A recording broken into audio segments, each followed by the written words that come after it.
I'm back. It has been a minute. I do apologize that it's been a minute. I've been so busy. So busy this last week or two. But I'm back. I have something a little different. I'm not in my car today. I can't guarantee how many videos I'll be able to film at home. Just because I live with other people who keep similar hours. So it's kind of hard to find time when it's quiet. And even now the air conditioner's on, and I'm hoping it's kind of lo-fi. But I guess we'll see. I might watch this back and be like, I am not posting that. But I hope it's okay. I hope the audio's okay. I don't have a mic. Like I said, I've just been using my phone, which does have pretty decent audio quality. But I'm a little farther away from my phone than usual to get this set up here. And I know it's kind of a weird angle. The little tripod I have is like, the legs are like 6 inches long.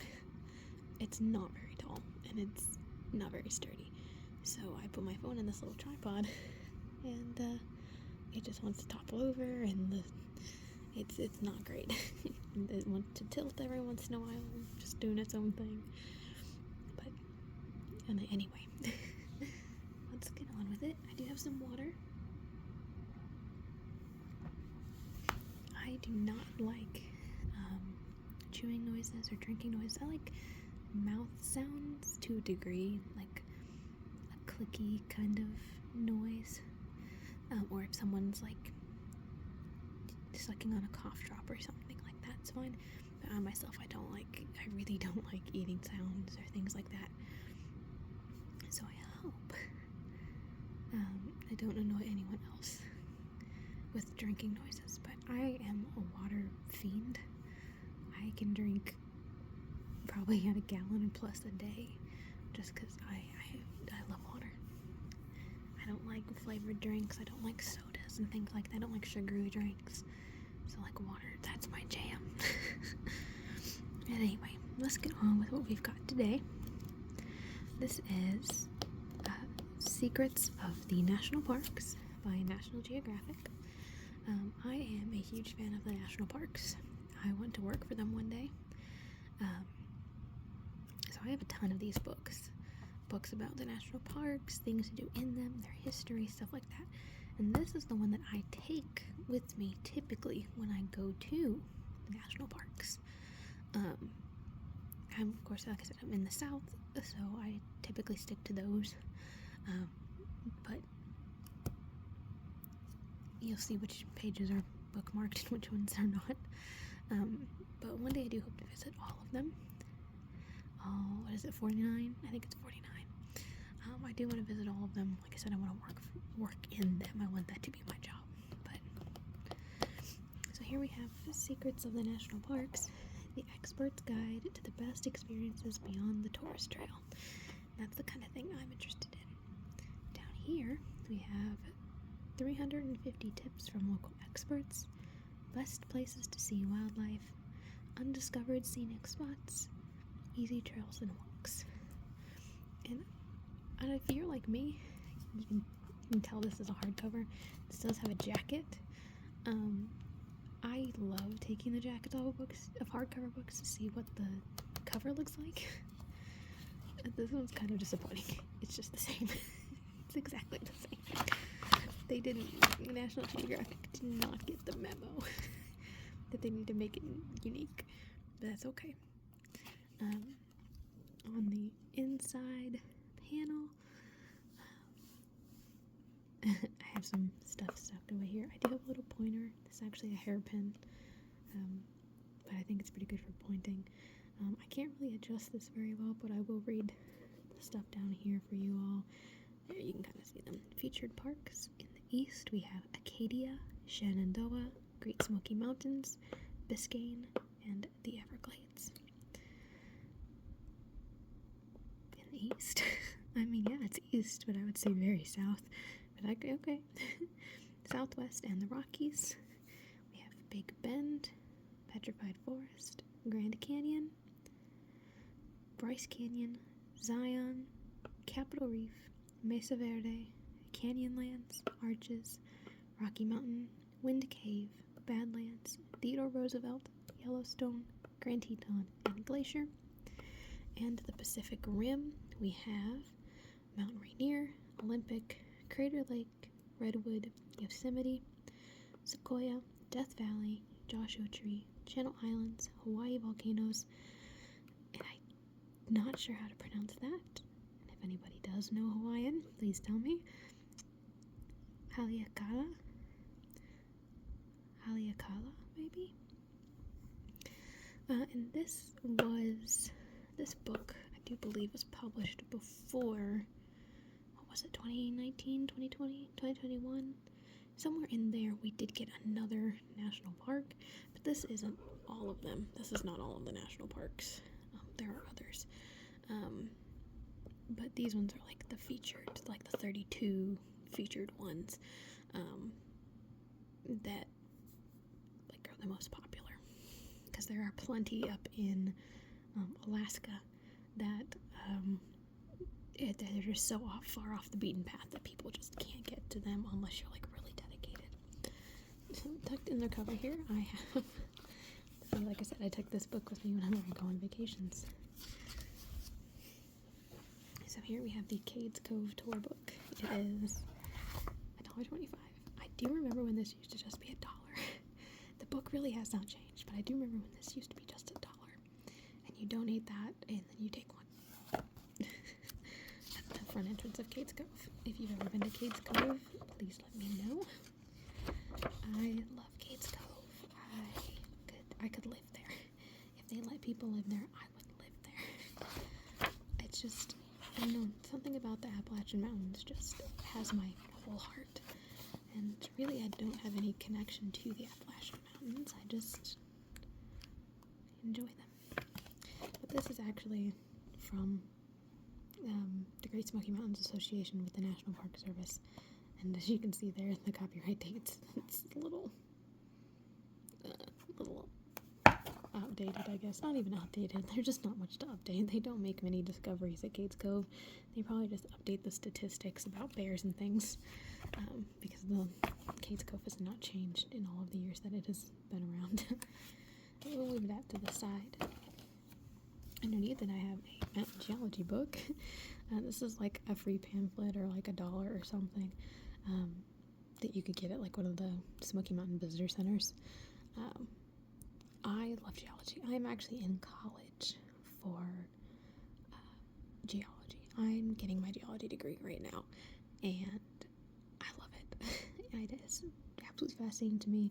I probably will do some study with me videos where I do like taking notes like in the background, where I do my geology notes for the class because I do the notes after the class.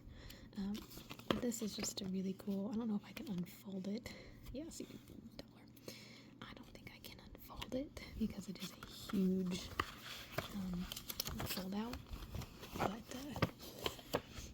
one thing I can tell you about the Smoky Mountains and the Appalachian Mountains is that, in case you didn't know, they are older than life. There's a reason why there's not a lot of coal left in those mountains compared to slightly newer mountain formations like the Rockies or the other one that the name escapes me right now. They are the Appalachian Mountains are so old that they used to be taller than the tallest mountains that we have now, but they've been eroded away from hundreds of millions, possibly billions of years, but at least hundreds of millions of years. And they've eroded away. And what is unique, in case you don't know, it even says it right here. As mountain valleys were carved, tremendous quantities of eroded sediment were transported towards the Atlantic Ocean and Gulf of Mexico by rivers and streams. Some of these sediments formed our Gulf of Mexico beaches.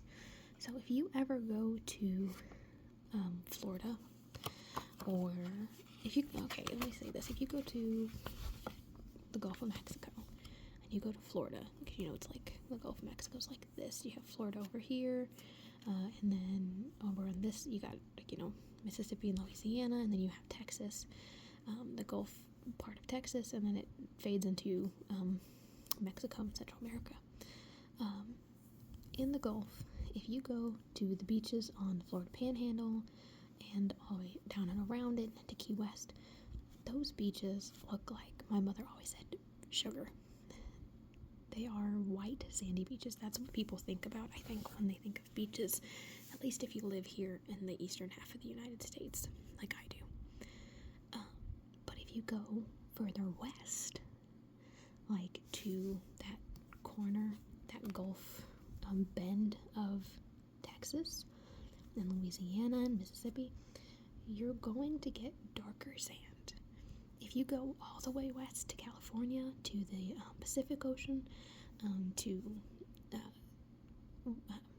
Washington and Oregon and California, they're also dark beaches. They're dark sediment, like playground sand, like what most people I think about for sand, that the kids draw it like orangey or dark tan or brown.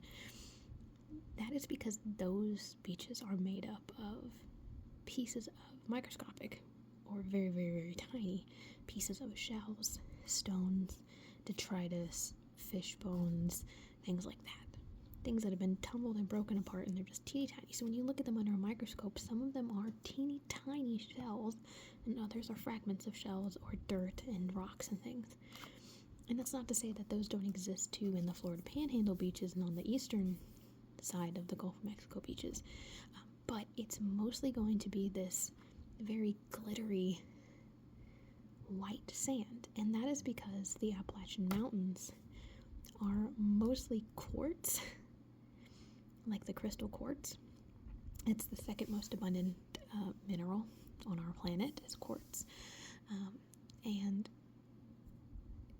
as the mountains eroded away, it all came south, and eventually it became our beaches in Florida and in Mississippi, and there's those powdered sugar white sandy beaches.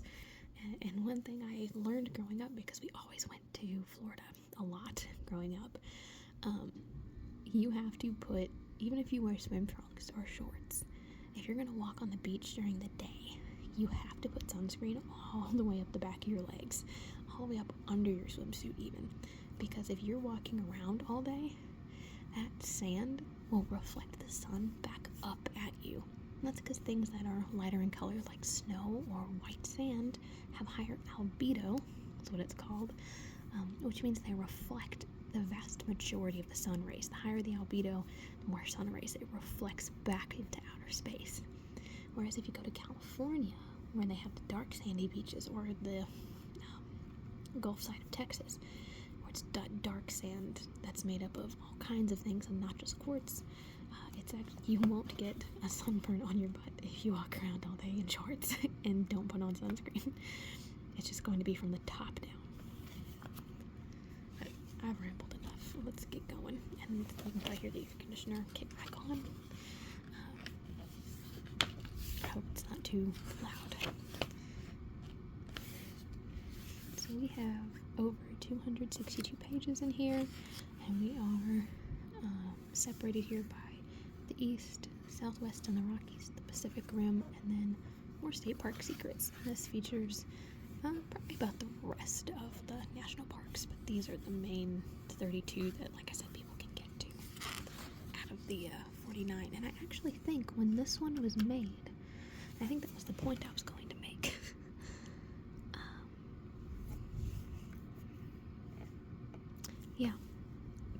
I think this book was made, and I don't have the updated copy. I think I bought it before, in 2019, 2020, 2021, something like that, before the most recent national park.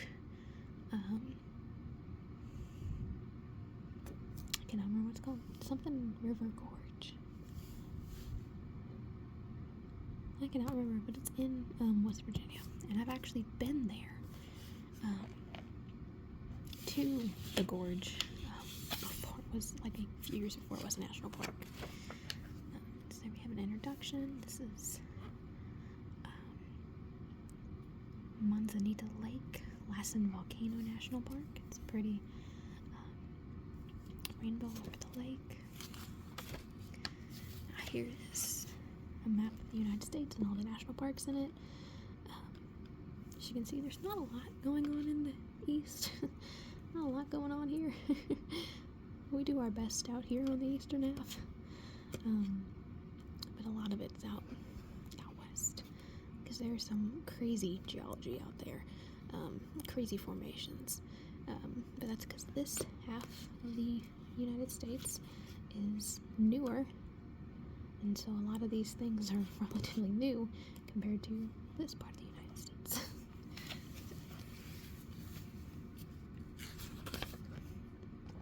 I'm just going to flip through here. We're going to start with the east, which features Acadia, Shenandoah, Great Smoky Mountains, Biscayne, and Everglades National Parks. So here is Acadia. Features a really pretty picture from Acadia, sailing from Bar Harbor off of Mount Desert. Interesting. Take another drink. I have not been to Acadia yet, but it's definitely on the list.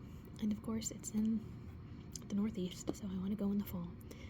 That looks like a pirate ship, or like a Spaniards, like Spanish Inquisition kind of thing. This talks about the Eastern Park, Bar Island, Park Loop Road.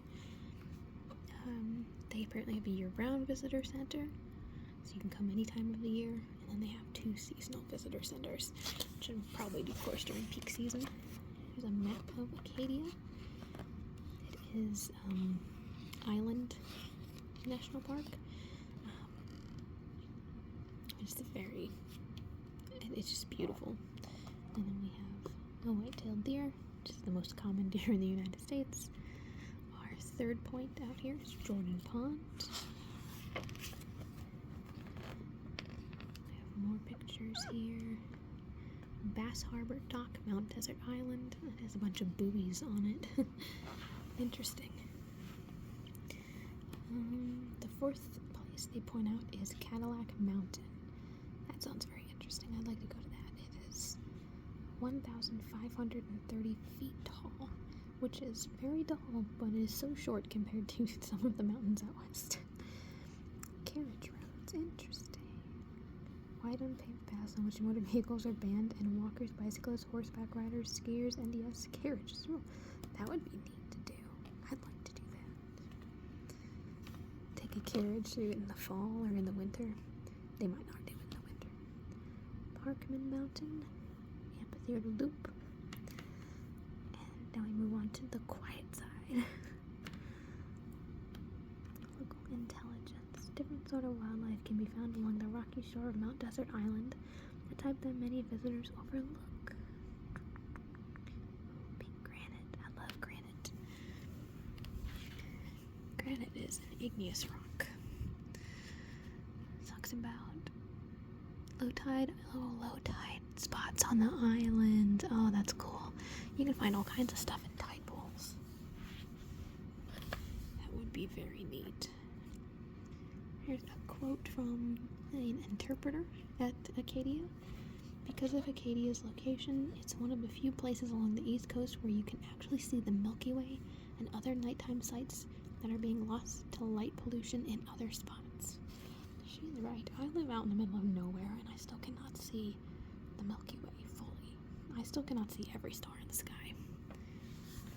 And it's really disappointing because I love that stuff. So on the quiet side, they point out Bass Harbor, Echo Lake here.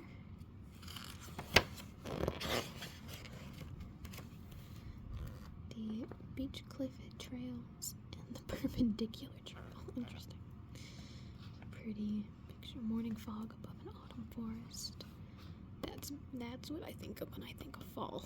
But I do not live in the northeast area, so I don't get to see that where I live. And West Ledge Trail. Isle Ahot. probably. The Shudik Peninsula, interesting name. That's really pretty. Surf-pounded boulders at Shudik Point. And now we're on to Shenandoah. So Shenandoah is definitely on the bucket list. I don't live terribly far from it, but it would still, if I went to visit it, I'd have to go spend a week or two. Like, you can't just drive through and see everything. You can't appreciate a national park like that. Maybe I'm wrong, but I'm not wrong. I'm not wrong. As the closest national park to Washington, D.C., Shenandoah is an oasis straddling 300 square miles of southern Appalachian ridgeline for metro residents and other visitors. It's really easily accessible for a lot of people, so it is a very popular one, but I just love the Appalachian Mountains, so anywhere in the Appalachian region, I just want to visit it. North District, Skyline Drive from Front Royal to Bird Visitor Center. Interesting. We've only got 2 seasonal visitor centers, which does make sense because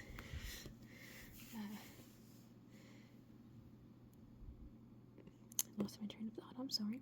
The mountains do get kind of, even though they're smaller mountains, they do still get quite rugged in the winter. So on the North District side, we have Fox Hollow Trail as one of the recommendations, and there is our map. It's such a unique place. It's just so unique. So this is the top part, and then here's the bottom part of Shenandoah. It's just a really long strip, and there's that Skyline Drive they were talking about. That goes all the way up through the park, and all the way up here, at the very tippy top, is Fox Hollow Trail, or I guess the northern point, I should say.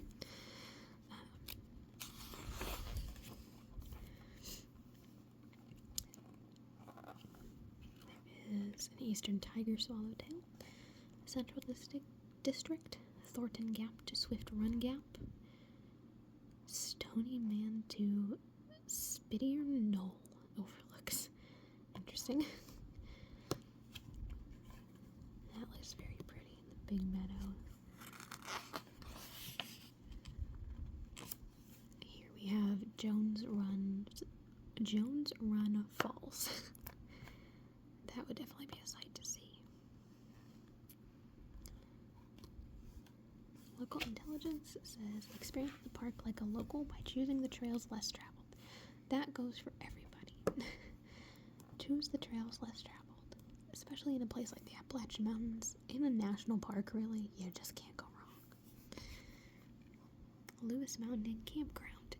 The campground is the park's smallest, making it a quiet, somewhat secret retreat. See, that's what I'm interested in, but I am just so afraid to tent camp anywhere there are bears, especially in the Appalachian Mountains, because those black bears, they're crafty. They'll steal all of your stuff and you would not even know it.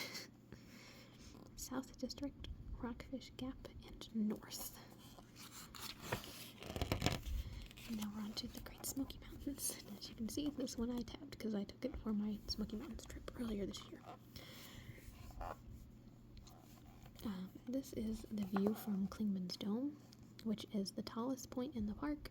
It's also, I think, the tallest point on the Appalachian Trail, and if you've never been, I highly recommend it.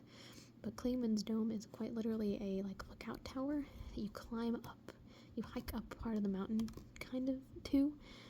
And it's a twisty-turny road, so if you have motion sickness, I highly recommend, if you're in the Smokies, take some Dramamine. But not enough that you're unconscious by the time you reach the top, because you're going to want to do Klingman's Dome on a clear day or early in the morning, where you can see the fog in the mountains, which is where we get the name, the Smoky Mountains. So this talks about Cades Cove, which I talked about earlier, and honestly, it's just, like I said, it's my favorite place. I've been going there since I was a baby, so over 2.5 decades ago. But it's just a paved one-way 11-mile loop through Cades Cove. It's just a valley portion within the park. that runs on donations. But you can see bears and deer and elk and turkeys and snakes and birds and all kinds of stuff. And it is breathtaking and beautiful. There are old cabins there, but so many people go. So unless you go on the off season, it's just not worth it. There's just so many people. It's really not that fun when there's a bear jam and it's miles long, because the people up front stop to see the bear and they don't continue on. They don't let other people also experience it. They don't pull off. They just stop. And some people are so rude too. They take motorcycles, and I'm sure Cades Cove with a motorcycle or a Jeep would be like or a Bronco with the doors all off. I think it would be breathtaking. It would be so cool. I wouldn't be able to drive. I'd have to be the one hanging my head out the moonroof the whole time. But so many of these people want to blast their music, or motorcyclists rev their engines and like scare the wildlife, and they think it's funny. And it's just really disappointing. So as much as I love Cades Cove, I just think until they start like charging for it, like a good amount that'll keep people out, it breaks my heart. But from there, if you do get to do it, I do recommend Rich Mountain Loop Trail, or rather Rich Mountain Road, if you have a 4-wheel drive or an off-roading vehicle, because you can take those into Cades Cove. I do recommend doing Rich Mountain Road. Rich Mountain Loop Trail is I think that's like an actual trail, but you can take 4-wheel drive vehicles and take Rich Mountain Road, and that'll actually let you out on the other side of Gatlinburg. I think it's Gatlinburg.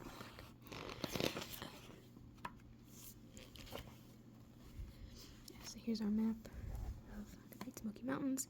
It does get, it is partially bisected by the Tennessee-North Carolina state lines. You can see pretty much half of it there. There's Clingman's Dome Road. Bypass Trail. Clingman's Dome right there. Yeah, it's the highest spot in the park, 6,643 feet, which is quite tall. But I highly recommend it. There's Cades Cove over here, and it's just a loop around Rich Mountain Road.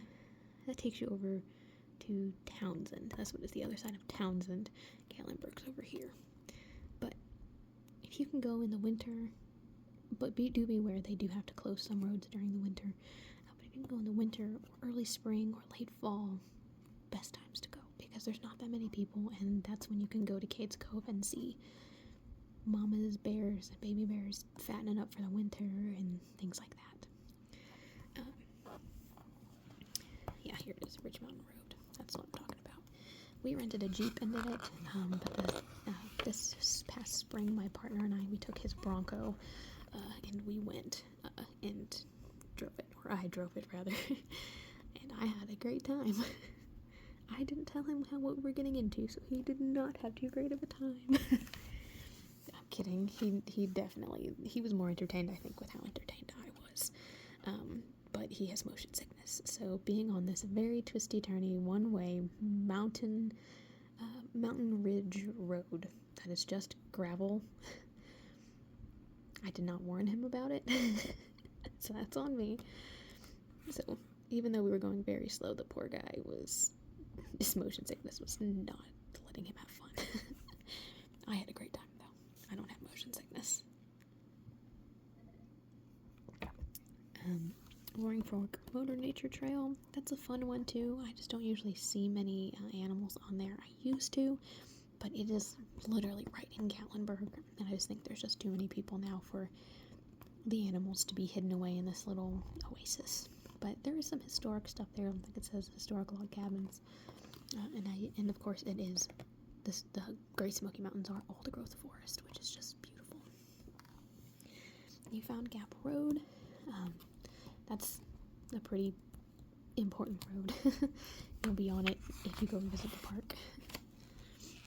Clingman's Dome. There's talking about Clingman's Dome. And Clingman's Dome actually is a part on the Appalachian Trail. I think I mentioned. I don't think it's it might be the tallest point on the Appalachian Trail, actually. Yeah, here's a clear day from atop Clingman's Dome. I have been up there in the winter. I've been up there in the spring, in the summer, in the fall. I've been up there during the rain. I've been up there during the snow. I've been up there during beautiful cloudless summer days where you can see for miles. You can just see the Appalachian Mountains just, overlapping one another for as far as the eye can see. And I have been up there even more recently when you cannot even see your own hand in front of your face because it is so cloudy and you are in the clouds. But I do recommend that. It is a bit of a hike to get to the top, but it's definitely worth it. We went up late at night one time during a full supermoon. Beautiful. Highly recommend it. So we got to see the sunset and then the moonrise. Biscayne. Not been to Biscayne. Apparently they have boat tours. Oops, I need to send a text. Hang on. I think my video cut me off. Well, hopefully I can stitch the two. Yeah, Biscayne. We've got boat tours. That sounds amazing. Park concessionaire operates paid boat tours to both the northernmost of the Florida Keys and coral reefs beyond those islands. That'd be neat. It looks beautiful. It looks gorgeous. I'm surprised I haven't been there. Beautiful picture of the coral reefs. There's some flamingos over here. Or sorry, spoonbills. I saw they were pink, and I said, "Oh, flamingos." No, they're spoonbills, or rosy spoonbills. And mangroves. Mangroves are so cool. And it leads us to the Everglades.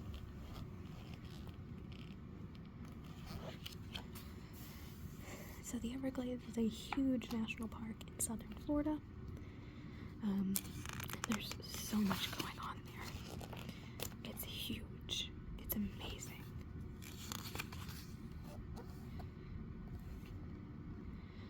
But there are some invasive species problems from people releasing different animals that are not native to the area there. But those animals have thrived. Unfortunately. Gulf Coast. That's beautiful.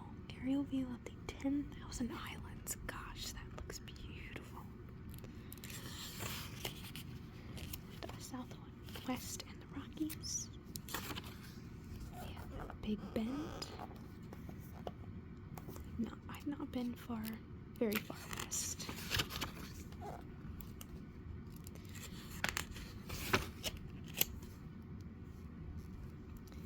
The Eastern Park, West and East River Roads. Claret Cup Cactus. That's cute. I think if I went there, I'd have to bring one of those home with me. That's a felony to take plants and things from a national park. Don't do that. Got the Petrified Forest. I have seen Petrified Wood before, but out in Yellowstone, actually. But Petrified Forest is just, the mecca of it. I just think it would be just breathtaking to see.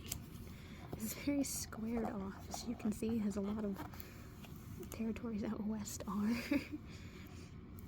Very Straciations on Blue Mesa. That's beautiful. There we are. Petrified wood cut and polished. That's just fascinating, isn't it? And then petrified logs along the Long Logs Trail. What a name. I wonder what they have on that trail. And the Grand Canyon. Probably one of the most well-known national parks in the world. One of the few absolutely insane things that I just don't think, even when I get there, even when I get to visit, I just don't think I'll completely wrap my head around it. I see pictures and it's like, okay, that's crazy. And I just think if I saw it in person, I think I couldn't do anything. I would just stare at it. I don't think I'd be able to do anything. I would just be so awestruck. I wouldn't be able to understand what I was looking at. It's an elk. It's got fuzzy antlers. Oh, there's a picture. Pausing along Kaibab Trail on a hike into the Grand Canyon. Santa Maria Spring. Grand Canyon Lodge at sunset. That's beautiful. I would want to witness sunrise and sunset there every day. I wouldn't be able to leave. Blooming cactus. Autumn aspens on the north rim. Gosh, I love aspens. So amazing. Bryce Canyon, here it is covered in some snow, which looks insane against that orange rock. View from Sunrise Point. Yeah, you can tell that that's sunrise. Oh, prairie dog. This one's also very squared off, as you can see. Very straight lines and 90-degree angles. He looks so unhappy. Why are you sad, little guy? Rice landscape in winter, which is breathtaking. Here we have mule deer in the woods at Bryce Canyon, and the weathered Claren Formation. Isn't that just... oh, I want to run my hands across it. Zion. Zion's just amazing. This one is the Virgin River flowing through sandstone walls in autumn. That looks like a painting.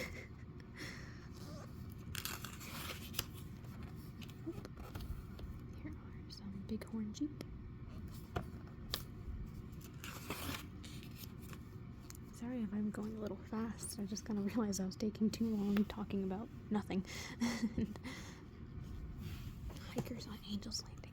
I want to do Angel's Landing so much. It's definitely a test of wills, but if you get the chance and you're physically able to, don't push yourself if you can't. Definitely do Angel's Landing.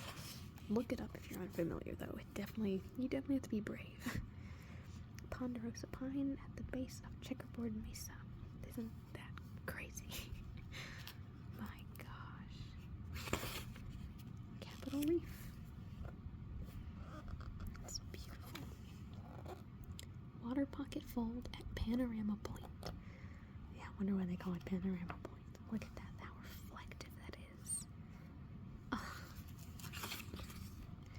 There's another wonky shape there.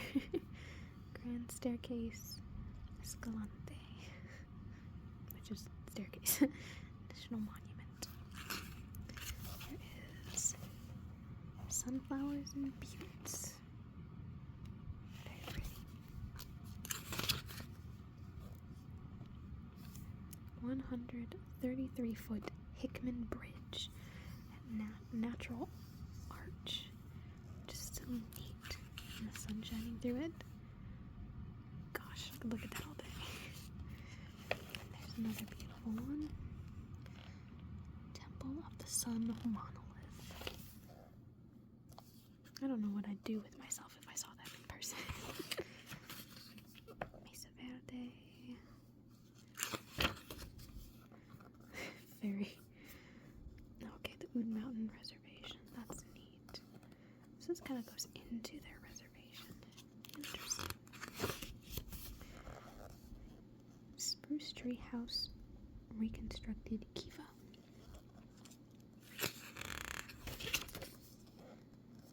Oh, Canyonlands.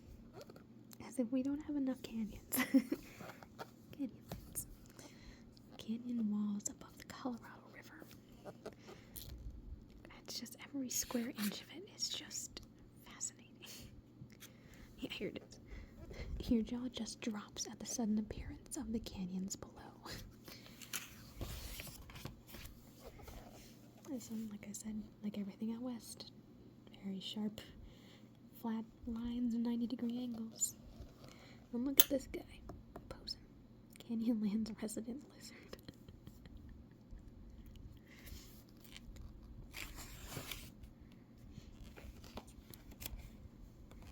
Chesler Park in the Needles District. Interesting. Look at those lines. Those are all different eras. You have history in those lines. That's insane.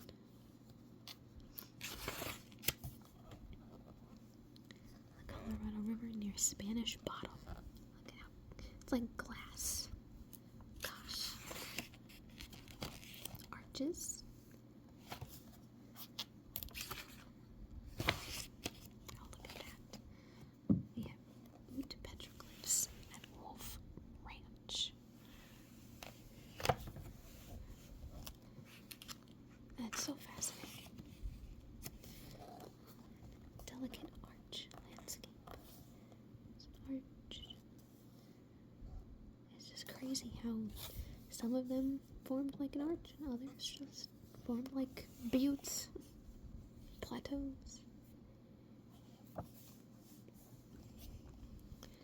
Blooming prickly pear cactus. How pretty. Tower Arch in the Klondike Bluffs section. Right here. Picture from kind of underneath it. And Wandering Atop Devil's Garden. I see where they got the name, and there's a person. That's just so humbling to walk out there and you are smaller than the bushes, you know?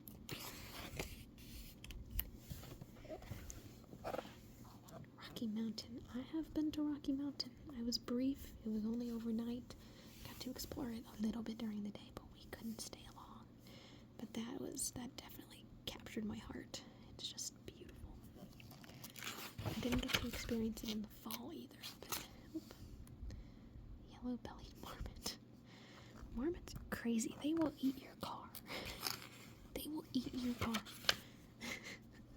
Anywhere out west you go where there are marmots, you are told to, if you're gonna leave your car, you have to like drive your car onto a tarp and then wrap the tarp around your car, like from the bottom up, because marmots will eat your wires and your brake lines and your fuel lines, and they will eat it.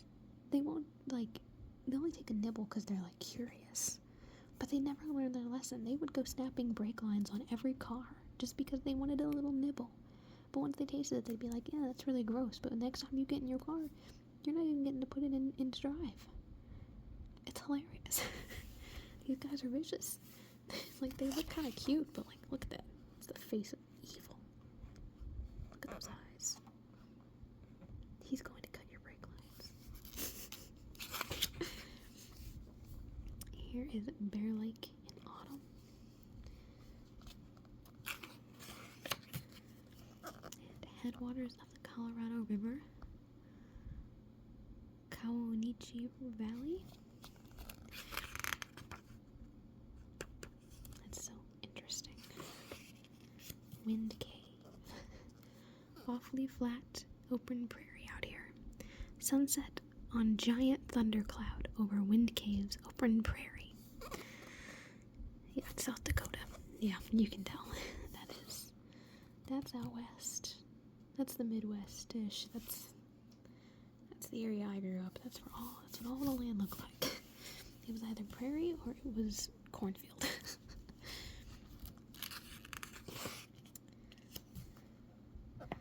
And Wind Cave National Park, I did not get to go to, even though on the same trip that we went to Rocky Mountain, we did come through here, and our truck had to go get maintenance done on it, so we were in a rental car, and we went to Custer State Park, and my parents almost left me in Custer State Park on accident. was like 16, and I got out of the car to take a picture, and they didn't hear me get out of the car. And they started driving away. And there were bison right there. It was terrifying. It was really funny looking back at it. But Custer State Park was right there. Wind Cave National Park was right there. I mean, we were right there. But we didn't have the time, and you're stuck there for 2-3 days while the truck got worked on. And so we already didn't have any plans. We were just going for it. I actually think there might have been a forest fire in the area at that time, so I don't know if anybody was even allowed in Wind Cave National Park. I might be wrong though. Here we got a picture of a coyote with its summer coat. I've seen many of those. Rolling prairies of Wind Cave. It's just so flat, and then you get some hills here because you are far enough west that you start getting some hill action. Glaciers didn't quite hit those areas as hard. Got the Badlands, which we did drive through the Badlands as well on that same trip. And my partner's Bronco is actually a Badlands edition. And Badlands was crazy enough hard enough to wrap your head around. It was insane. It's just like rolling grass prairie of Kansas and Nebraska, and then all of a sudden in South Dakota you just get this alien landscape. But we drove through part of it. The silhouette of some mule deer. And look at that storm cloud rolling in. Wow. Sheep Mountain Table. Theodore Roosevelt National Park. I've not been there. It is in North Dakota. I have been into North Dakota, but not for long. More like kind of dipped in and then dipped out, you know. That's beautiful. But the Dakotas are really pretty. There's a lot going on in the Dakotas. Here we have Cannonball Concretions in North Units Badlands. Not capital B Badlands like the national park, but this kind of a landscape is referred to as the Badlands. And Yellowstone. Another one as iconic as the Grand Canyon. Yellowstone is, as much as I love Appalachia, it was the trip to Yellowstone that changed my life.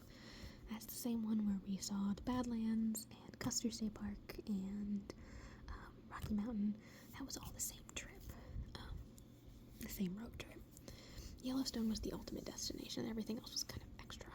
But this Yellowstone changed my life, and I think for a lot of people it does.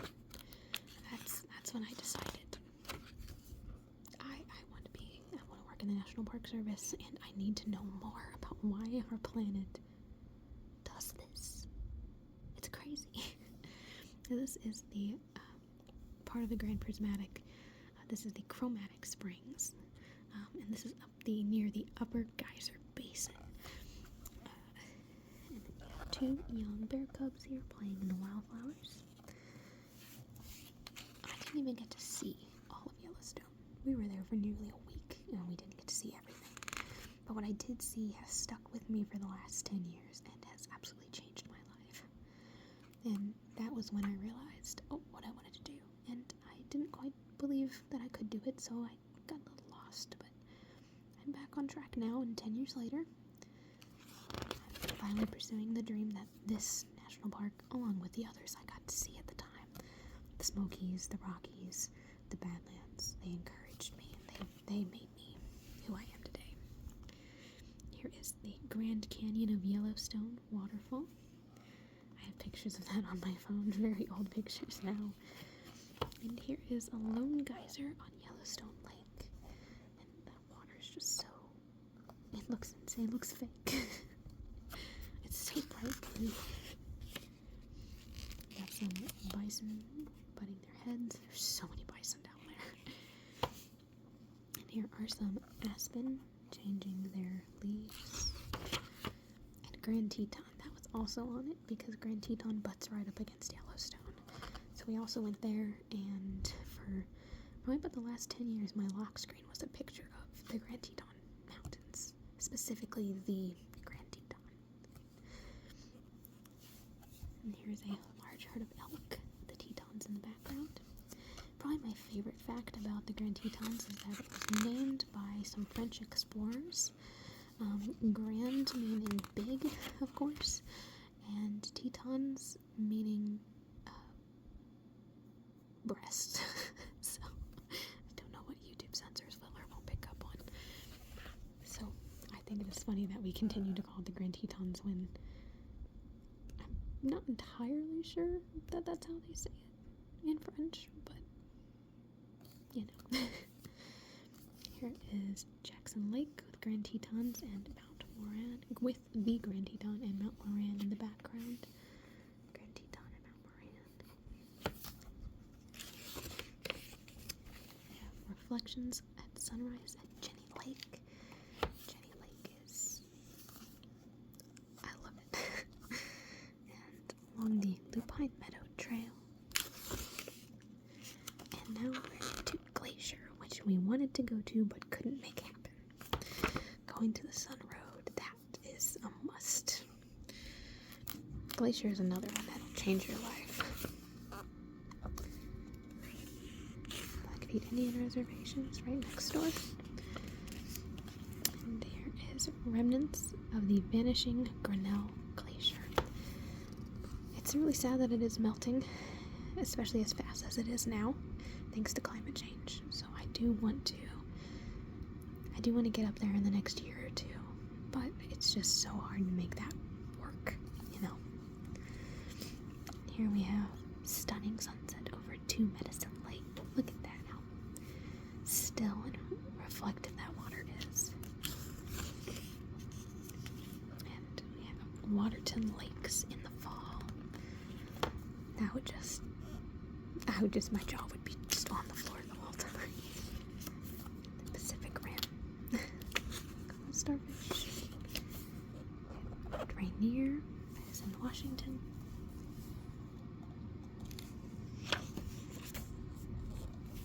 Mount Rainier is 14,411 feet tall. Compare that to Clingman's Dome, which is the tallest point in Great Smoky Mountains, which was only like 6,600 feet. Here's Comet Falls. And Mount Rainier and its reflection. Olympic is just a picture like this makes it seem so alien. Water carved, sculptured trunk along Second Beach.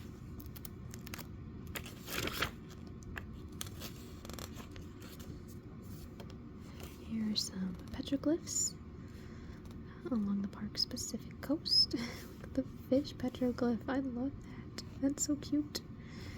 And we have temperate Hoh rainforest. That looks fake. Looks like a painting. That's so crazy. And the Solduck Falls. The little person all the way up there. And some starfish. Crater Lake.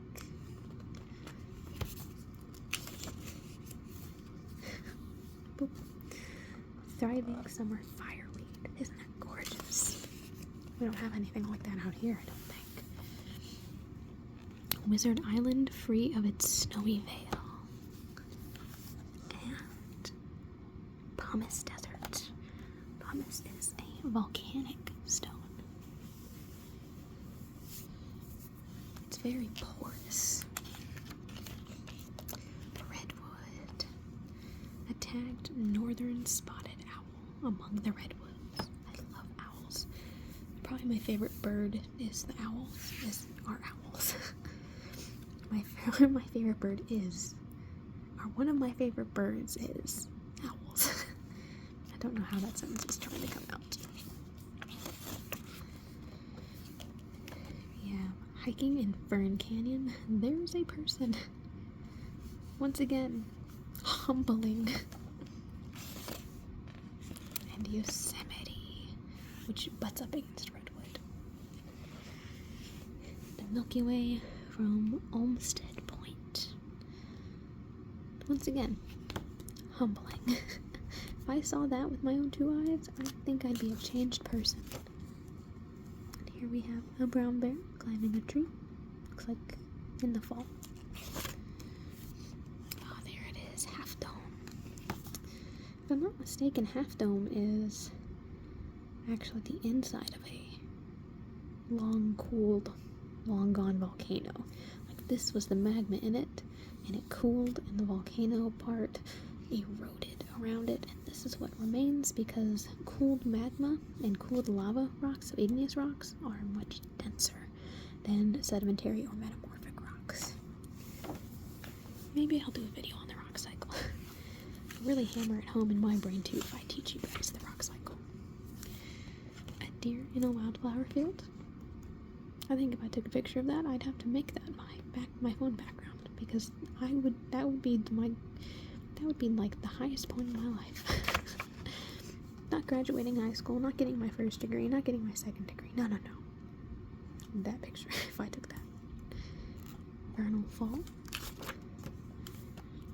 Here's some dogwood flowers. And this breathtaking image of fall foliage illuminating the Merced River. Sequoia. Maybe that's something. Maybe I'm thinking of Sequoia and Kings Canyon. I think Redwood and I don't know. Don't take my word on that. Look up the locations of these parks yourself. Don't trust what I'm saying. Mountaineers hiking up Mount Whitney and Death Valley. So alien. The full moon rising over Zabriskie Point.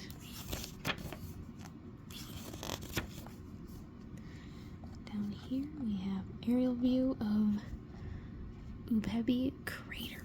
Gosh, that's insane. Like I said, alien. Looks like the moon. And Joshua Tree.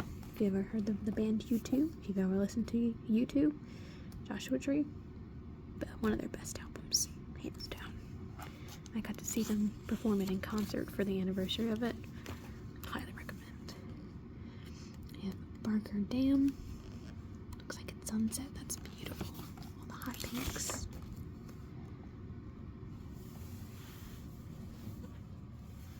We have wildflowers in the live oak area. And the Cholla Cactus Garden. Channel Islands. Santa Cruz Island. I love how they circled it on the map. Thank you. There is an endangered island fox. How cute is that face? Hidden Cove near the east point of Santa Rosa Island. Oh, and now we're into Hawaii. It's definitely on the bucket list as a geologist in training. Lava flowing from Pu'o'o.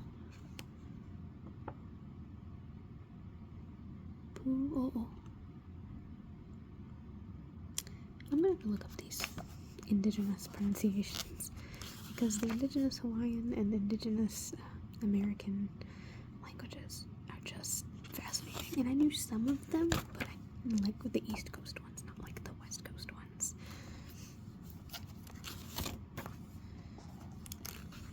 There is an aerial shot of the park's coastline. Once again, I just want to run my fingers over it. It looks so beautiful.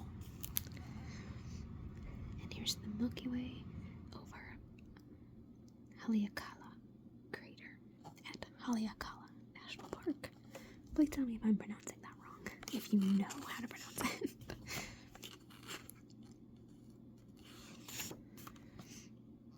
A boardwalk through a bamboo forest. That's crazy. Ohio Gulch. or the 7 sacred pools. Now that would be breathtaking. And some more park secrets. They have Congaree, giant tortugas. That one's definitely interesting. Virgin Islands, Mammoth Cave. I love caves so much. And Mammoth Cave is quite literally the biggest cave in the world, the longest cave in the world. And they've actually discovered more than 390. I think we're at 410 miles now, as of 2024, when I post this video, if I'm not mistaken. Cuyahoga Valley, Isle Royale. Isle Royale is crazy. Look up some of the history on that if you haven't already. Voyagers, Hot Springs in Arkansas. That has some crazy history too, with gangsters and things like that, like Al Capone and stuff like that. Crazy. Guadalupe Mountains, Carlsbad Caverns, Saguaro. I think it's Saguaro. Great Sand Dunes, Black Canyon of the Gunnison, Great Basin, Kings Canyon, Lassen Volcanic, the Devil's Kitchen. Oh man, what a name. North Cascades, Glacier Bay, Wrangell St. Elias. Also got some interesting history there. Kenai Fjords, Katmai. That's where we have the Fat Bear contest every year, if you follow Katmai. Lake Clark, Denali, Gates of the Arctic. Oh, it's a dream. Kobuk Valley, National Park of American Samoa. Oh my gosh, look at that picture. There it is, Solomon Bay, Virgin Islands. Gosh, I'm not even that much of a beach enjoyer. And this is a guide to the national park in Canada, but I've already talked your ear off for about an hour, so I think I'm going to end it there. And if you want, maybe I'll do the national parks of Canada as well in a different video. Thank you for sticking around. It's late. I have school tomorrow. Gotta go get that geology degree. I hope to see you all again soon, and I hope you enjoyed.